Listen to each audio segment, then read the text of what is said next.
Mijaíl, bienvenido a En Persona, ¿eh? Muchas gracias. Mira. Precioso. Mira. No, ¿dónde te hemos traído, eh? El mejor lugar, además, como si lo hubiese sabido. Me encanta pescar. Yo a veces digo, soy pescador de hombres y de peces. Mira, ¿cómo estás? Muy bien. ¿Estás nervioso? Un poco, voy a decir que un poco sí. Un poco sí. No es mi habitual, ¿no? Mijaíl, compañero, pastor, te he visitado varias veces, he visitado tus iglesias y hemos tenido conversaciones muy interesantes en tu casa. Me has contado cosas que yo hace unas semanas te dije, ¿y si las compartes con la gente que ve este programa? Y te has atrevido, ¿eh? Vamos a ver lo que me voy a atrever. Es un desafío porque uno se tiene que hacer vulnerable, porque estamos hablando de vivencias personales, aunque son espirituales y están en un contexto de la Biblia, no deja de ser el abrir el alma a la gente, pero creo que para testimonio es bueno. ¿Alguna vez Dios te ha hablado? Esta es una pregunta un poco fuerte, ¿no? Pues mira, frente a esa pregunta, a algunos se les toma por locos, ¿vale? Pero si tengo que hablar de locura, el apóstol Pablo se declaraba un poco loco por Cristo. Entonces, podría decirse que en ese sentido, frente a lo natural de la sociedad, estamos un poco locos. Entonces, ¿Dios me ha hablado alguna vez? Seguramente, y más de una. Voy a aclarar el hecho que estamos hablando de experiencia personal. Lo que yo he podido observar es que Dios tiene una manera particular y personalizada de relacionarse con cada persona. Entonces, el lenguaje que me habla a mí puede ser parcialmente ilustrativo para ti, pero para mí puede tener una dimensión mucho más grande y más impactante. Ahora bien, me trae una Biblia... Esta es especial, ¿no? Antigua. Esta es la Biblia con la que yo estudié teología. Le tengo cariño, no la uso para el púlpito ni nada, pero le tengo cariño, ¿no? Se ha quedado la letra un poco pequeña para mi vista, pero con el sol que tenemos hoy se puede leer. Mira, hay muchos textos en la Biblia que hablan de cómo habla Dios. Hay uno que explica literalmente el cómo habla Dios. Si nos vamos al capítulo 33 de Job, dice, sin embargo, en una o en dos maneras habla Dios, pero el hombre no entiende. Dice, por sueño, en visión nocturna, cuando el sueño cae sobre los hombres, cuando se adormecen sobre el lecho, entonces revela al oído de los hombres y les señala su consejo. Entonces, ¿te ha pasado esto? Lo que dice este texto tú lo has experimentado. Yo es que voy con ventaja, con respecto a nuestros espectadores, pero que sé que son historias pues que vamos mucha gente que va a decir no es posible, pero es tu realidad. Y Dios ha hablado así y es el mismo Dios el de antes que el de ahora y sigue hablándonos así también. Absolutamente. Si nosotros nos vamos a Hebreos, capítulo 1, o sea, ya estamos en el Nuevo Testamento, el Señor Jesús se ha revelado, ha aclarado las cosas a la gente, sus discípulos aprendieron directamente de Cristo, se lo pasaron a los demás, pero Pablo vuelve a aprender, el apóstol Pablo, vuelve a aprender con el Señor Jesús. Entonces, él nos dice, Dios habiendo hablado muchas veces y de muchas maneras. Estás en Hebreos 1, ¿verdad? Estoy en Hebreos capítulo 1, versículo 1, ¿vale? En otro tiempo a los padres por los profetas, en estos postreros días nos ha hablado por el Hijo, a quien constituyó heredero de todo y por quien asimismo hizo el universo. Estas declaraciones van muy en contra de todo lo que hoy se llama ciencia, ¿vale? Pero también nos sitúa en un contexto de lo que es la vivencia espiritual. Para mí la vivencia espiritual tiene que incluir la interacción con Dios y la de Dios contigo. Algo real, algo práctico. Absolutamente. Algo que no se queda solo en una teoría, sino que lo experimentas. Efectivamente, y ya te digo, de muchas maneras. Voy a poner varios ejemplos de distintas naturalezas, porque aquí dice que Dios habla de muchas maneras, ¿vale? ¿Podría ser que Dios hablara a través del WhatsApp? en un mensaje. Puede ser, claro. Mira, de mi vivencia espiritual en el último periodo, el ser pastor de la iglesia de Menorca, que aprovecho para saludar a todos mis queridos hermanos de allí, resulta que a mí me permitía tener desde el viernes y hasta el domingo un tiempo muy especial. Me quedaba a dormir ahí en un sofá que había en la iglesia, pero además una búsqueda espiritual de contacto con Dios más intensa. Oraba a cualquier hora. Yo si me despertaba a las 3 de la mañana, me iba en la iglesia, en la plataforma allí, me sentaba al lado de una silla y oraba. Y muchas veces así. Entonces allí he experimentado cosas muy interesantes. Pero te digo lo del WhatsApp porque la verdad que para mí fue muy impactante. Era un contexto como los habituales de problemáticas en la iglesia. Y, oye, aquello se hizo intenso, no podía dormir, fui a orar. Entonces, mientras estaba orando, me sorprendo a mí mismo diciendo en oración, cosa que jamás había dicho, textualmente, Señor, me estoy quejando. Sí, Señor, me estoy quejando porque estoy harto. Estoy harto de que me hagan daño gratuitamente. Y me fui a dormir. Luego me levanté temprano y, oye, voy a confesarlo, pues coges para ver los mensajes, lo que te han escrito, estando en un contexto pastoral, estás en conexión con las iglesias, con mucha gente, ¿vale? Oye, veo un mensaje de un compañero, voy a decir su nombre, es Bacuilima, si alguien lo quiere comprobar, pero me escribe el siguiente, imagínate, ¿vale? Estás allí medio que dormido, que te levantas y, oye, voy a ver los mensajes, de hecho es este mismo teléfono y lo tengo grabado aquí, entonces me pongo a leer y él me ponía así, Mijail, y luego comillas, no es tiempo de quejarse. Oye, cuando yo leí esto hice así. Te escuchó, ¿eh? O él me escuchó, que estaba a no sé cuántos cientos de kilómetros de mí y estaría durmiendo a esa hora, o es que Dios literalmente, yo no había sido consciente, digamos, experimental hasta ese momento, que Dios escucha palabra por palabra.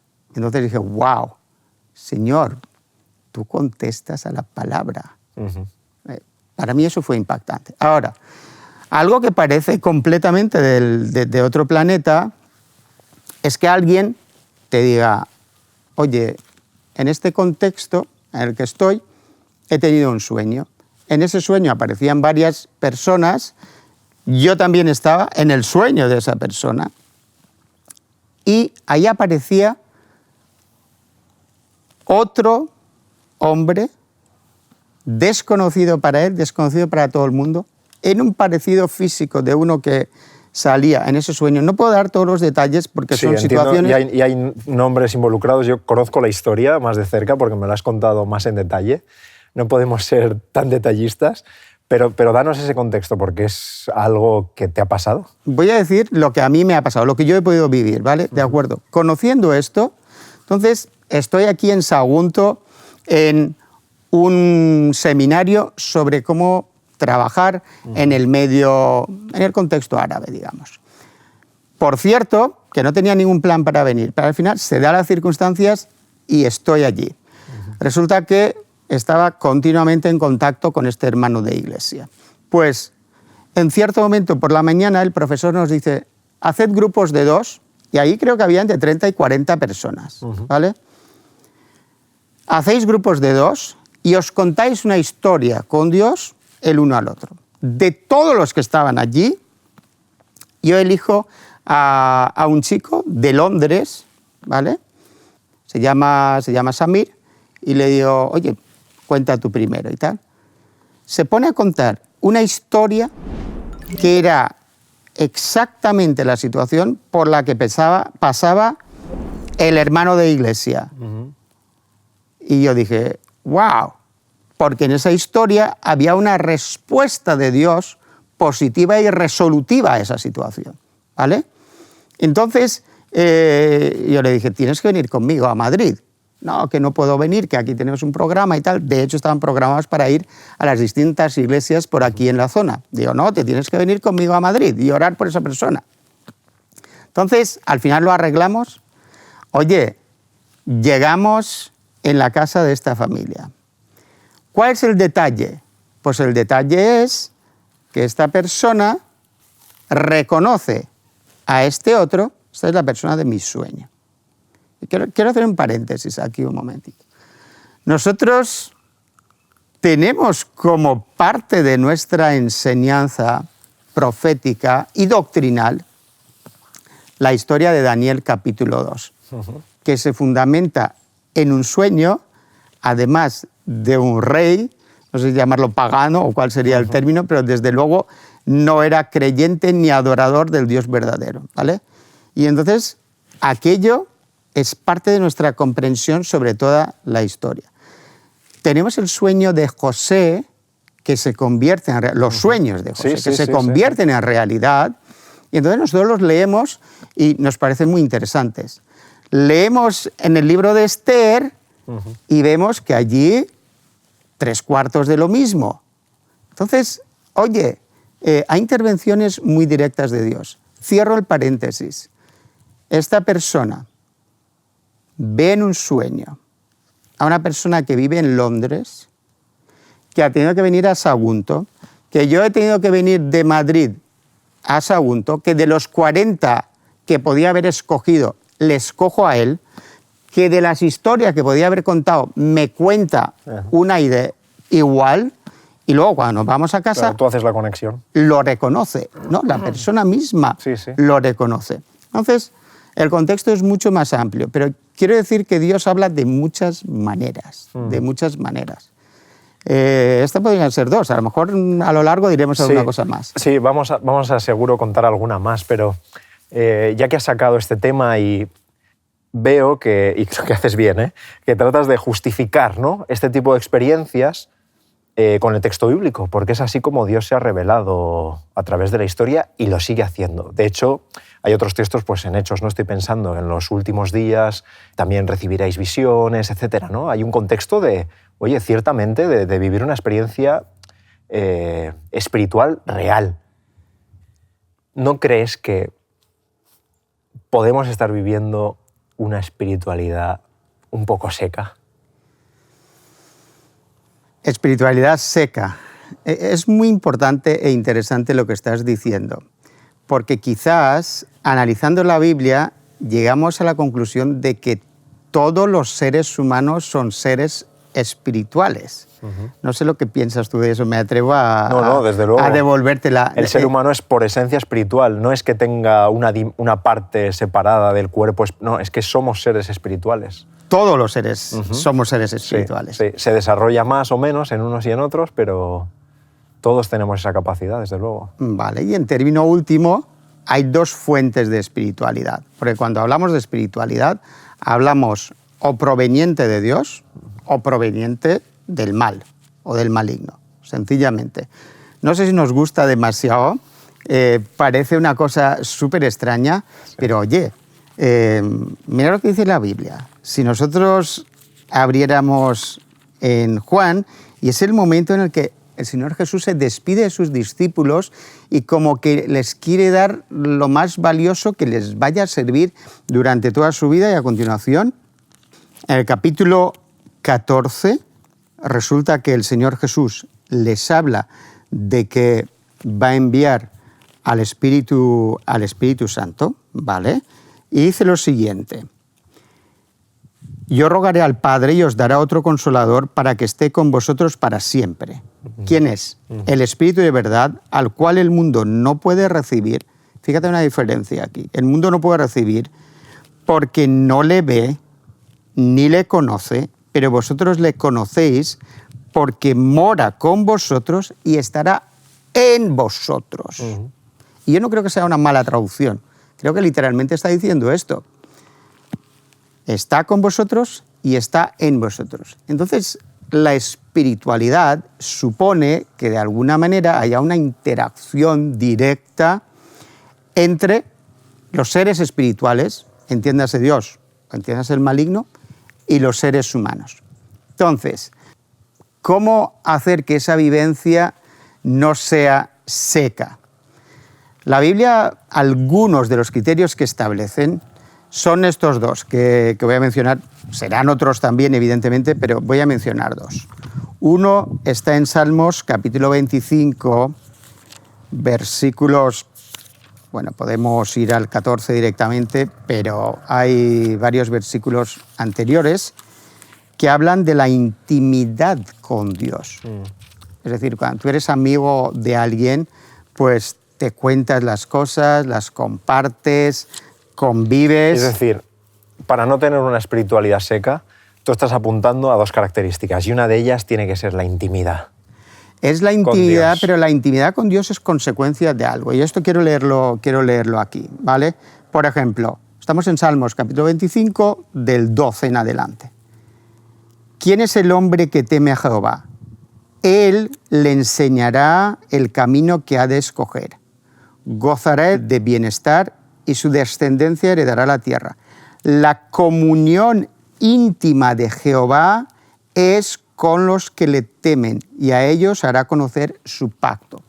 Por lo cual hay una conexión directa entre la intimidad con Dios y la manera de cómo nosotros vivimos el pacto con Dios, que hay que decirlo que implica obediencia a Dios. Una parte del temor a Dios tiene que llevar uno a la obediencia a Dios. Este es un aspecto. Y yo creo que el otro aspecto es justamente el del Espíritu Santo, que dice la Biblia, el Señor Jesús lo dijo, que si lo pidiésemos, Él nos lo daría. Entonces tiene que haber una búsqueda de Dios. Pero esa búsqueda, nuevamente, ¿cómo tiene que ser? Jeremías lo dice de una manera muy bonita. Jeremías capítulo 29, versículo 11. Porque yo sé los pensamientos que tengo acerca de vosotros, dice Jehová, pensamientos de paz. Fíjate, pensamientos acerca de vosotros. Nuevamente está hablando de interactuar y no de mal, para daros el fin que esperáis. Entonces me invocaréis, vendréis y oraréis a mí, y yo os oiré, y me buscaréis y me hallaréis, porque me buscaréis de todo vuestro corazón. Entonces, la espiritualidad que no esté seca, justamente, o sea, que sea viva, que sea activa, que sea real, tiene que tener estas características, entre otras. Es decir, temer a Dios y obedecer a Dios, caminar en los caminos de Dios. Dios tiene una ley, Dios tiene un gobierno, Dios es Salvador y es Señor. Entonces, hay que tomar a Dios en todas sus dimensiones. Y lo otro es lo que acabamos de hablar. Yo he observado claramente que cuando uno ora, hace higiene mental de todas estas cosas. Bueno, he de confesar que en la iglesia, si tú estás en la iglesia, oye, no te permites ver cualquier cosa en el móvil. A lo mejor estás en otro lugar, lo ves, lo analizas, lo que sea. Pero cuando estás en la iglesia, es mi vivencia de la iglesia de Menorca, cuando estaba allí. Pues aquello me permitió tener interacciones con Dios muy especiales, muy especiales. Incluso, pues, no sé, acabamos de leer en la Biblia que Dios te pone un pensamiento. Pues imagínate, te preparas un sermón toda la semana, vas con ello para ir bien el sábado, y sin embargo, pues como que viene un pensamiento, no sé de dónde, pero es fuerte. Te convence de que eso que tú has estado preparando y lo tienes preparado para dar, lo dejes de lado y hables de algo que no tienes preparado. Y ahí te tienes que atrever. Pero ¿cuál fue mi sorpresa? Aquel día que cambié, sentía la necesidad de hablar de la salvación de Dios y hacer un llamado. Sabes que no es muy común por aquí hacer eso y yo personalmente no lo hago mucho. Pero ese día lo hice, fue el único día que yo hice ese llamado en 3 años en la iglesia de Menorca. Oye, no me acuerdo si fueron 7 personas que salieron delante porque dije, aquellos que quieran ser salvos, les invito a que vengan para que oremos a Dios por ello. Y además dice la Biblia en Hechos que no van a ser solo para ellos la bendición, sino también para sus hijos, para su familia. Entonces, oye, me quedé sumamente sorprendido. Me quedé sorprendido también quiénes eran las personas que salieron. Entonces dije, Señor, ahora lo entiendo.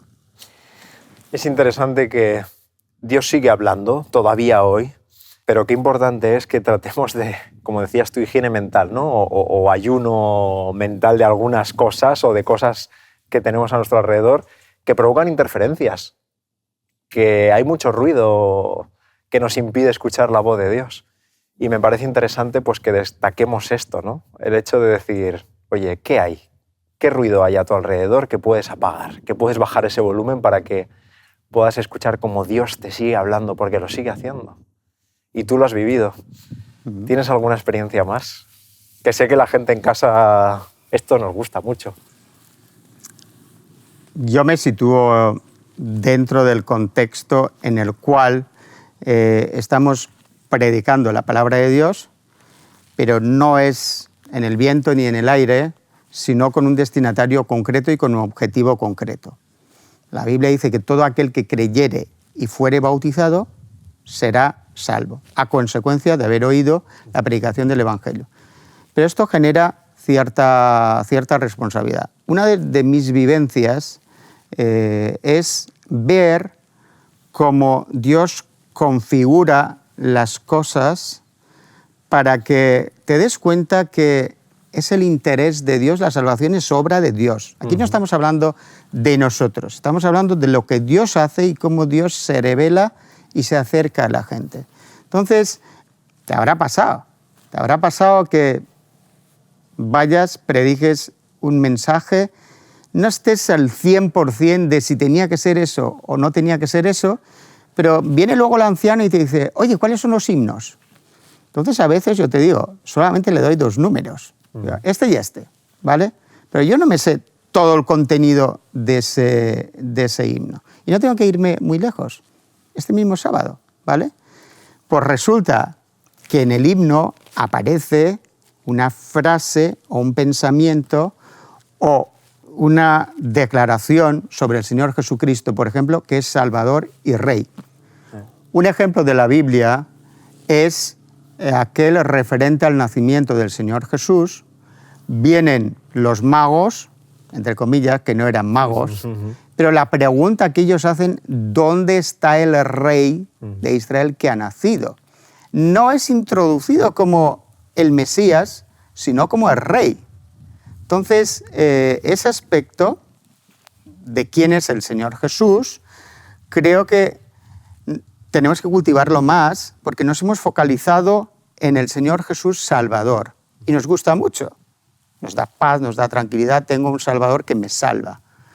Pero nos hemos olvidado de la otra parte, que el Señor Jesús es el Rey del universo y va a ser el Rey de la tierra.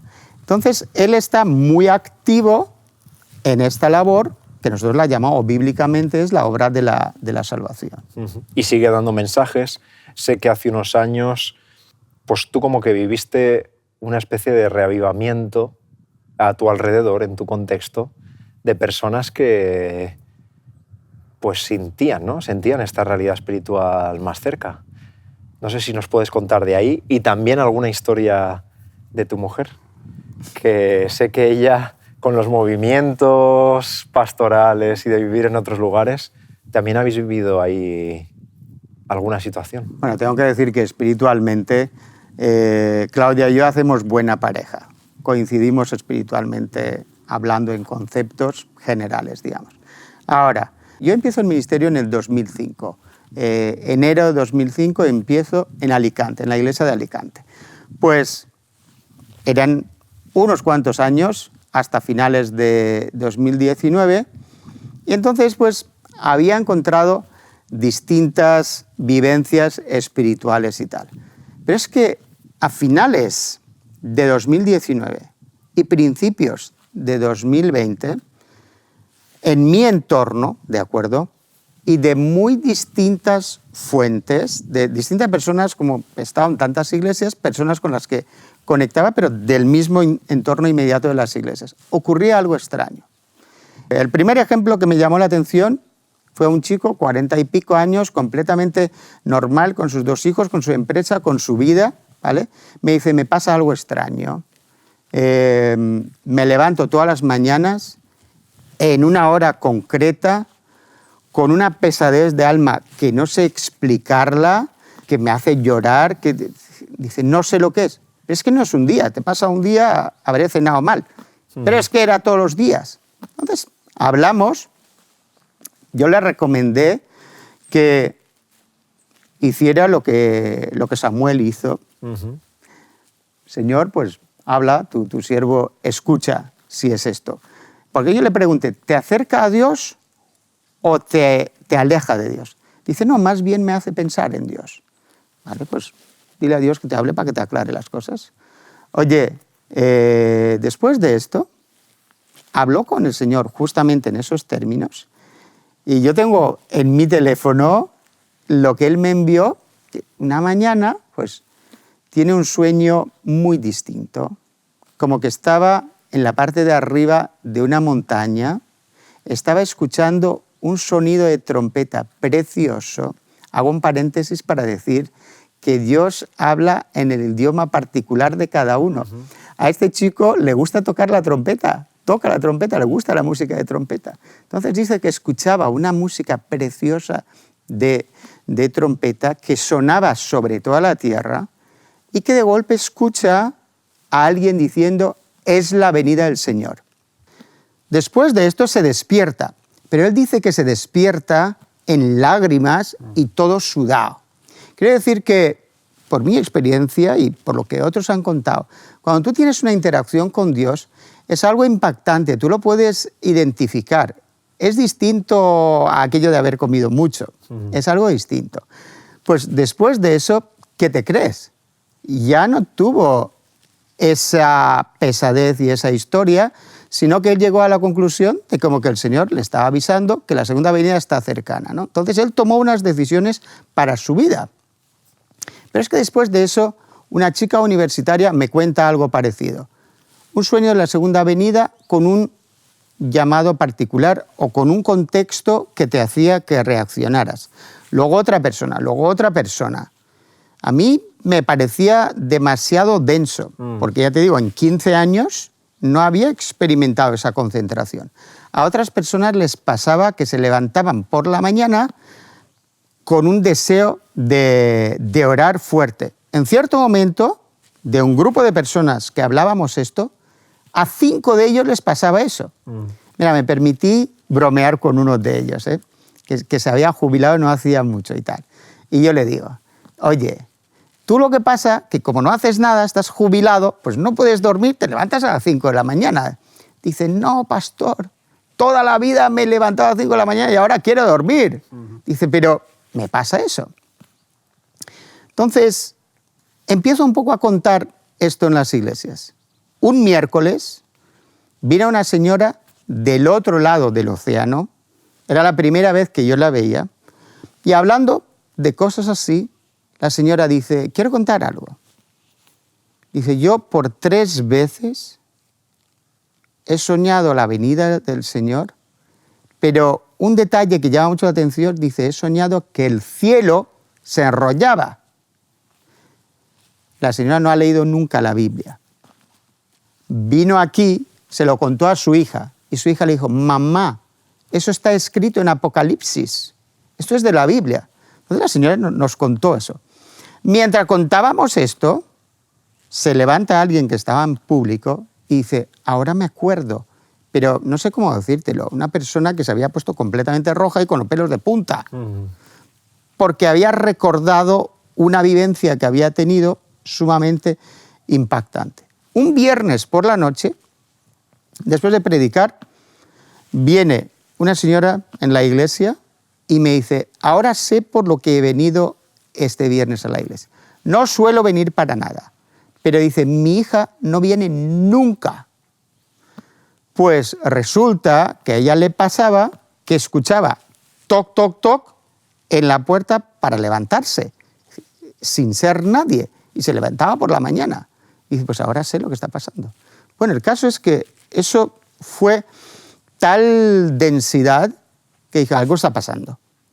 Entonces, desde mi percepción, ¿vale?, que puede ser muy subjetiva, pero dije públicamente en 4 iglesias, algo está pasando, percibo que estamos entrando en otra etapa del gran conflicto. Porque es como el Señor está avisando su venida y como que está llamando a la gente a que tome ciertas decisiones.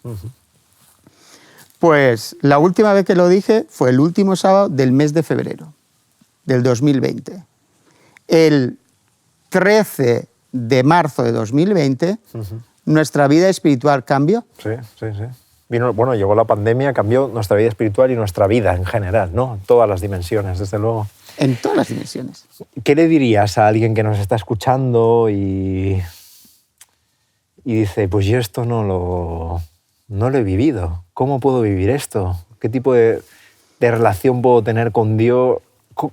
¿Qué le decimos? ¿Cómo puede ser esto? Yo citaría al Señor Jesús. Él, hablando con gente religiosa, que es distinto religioso que espiritual, con gente religiosa, el pueblo de Israel, les dijo lo siguiente: vosotros escudriñáis las Escrituras, ese versículo, por cierto, está en sentido negativo, no positivo, vosotros escudriñáis las Escrituras porque pensáis que en ellas hay vida eterna, mas son ellas las que dan testimonio de mí. Entonces es como que partimos desde aquí. Aquí leemos sobre Dios, nos informamos sobre Dios. Tenemos la base racional de la fe, porque la fe viene por el oír o por el leer la palabra de Dios, ¿de acuerdo? Pero a partir de allí es que creo que el siguiente paso es tratar de interactuar con Dios. Y Dios hace todo tipo de cosas. Me sorprendió hace muy poco. Yo tengo que decir una cosa. Yo soy una persona que nací prácticamente cuando se convirtió mi madre. Estuve en un hogar mixto del punto de vista espiritual. Algunos creían, otros no creían, o unos eran practicantes, otros no, pero yo me crié conociendo la palabra de Dios. Llegué a la adolescencia como muchos y me aparté, hice cosas malas, algunas no he podido resolver ni hasta el día de hoy, pero están en proceso de resolución con el Señor. Pero hay un momento de cambio. Hay un momento de cambio cuando tú percibes como que Dios te está llamando. Yo no he tenido planes de ser pastor para nada. Yo no era adventista. En mis planes de estudios y tal, yo me bauticé con 27 años. Fui un estudiante de teología un poco tardío, o sea, terminé a los 30.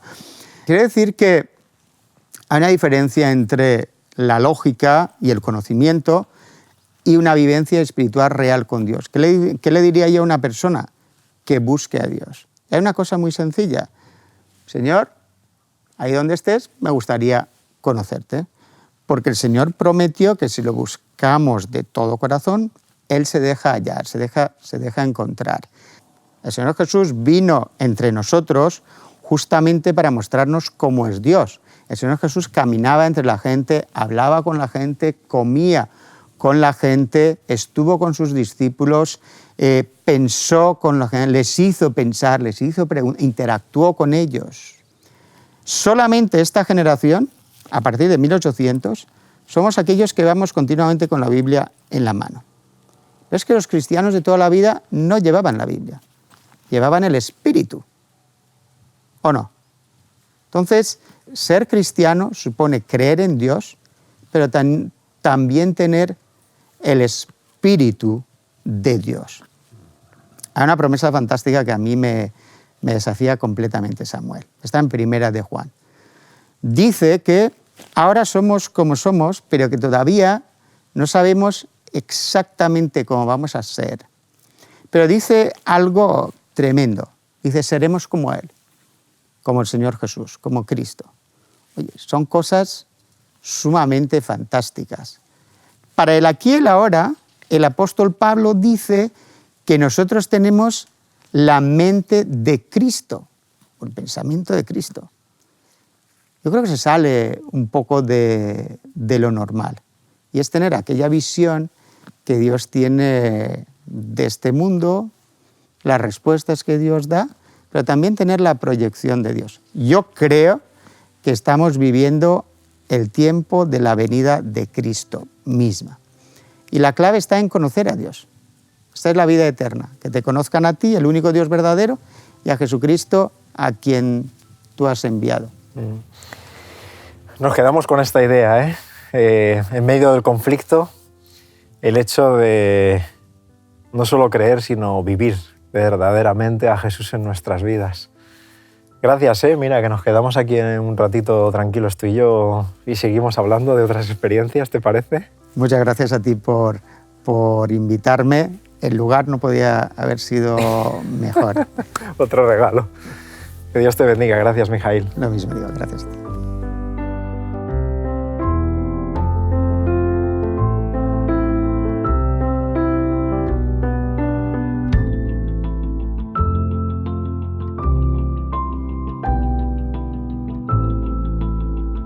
¿Qué te han parecido estas historias y testimonios que nos ha contado Mijaíl acerca de este Dios vivo? Si te ha gustado, puedes descubrir muchas más historias en persona dentro de nuestro canal y dentro de homemedia.es en la sección de En Persona.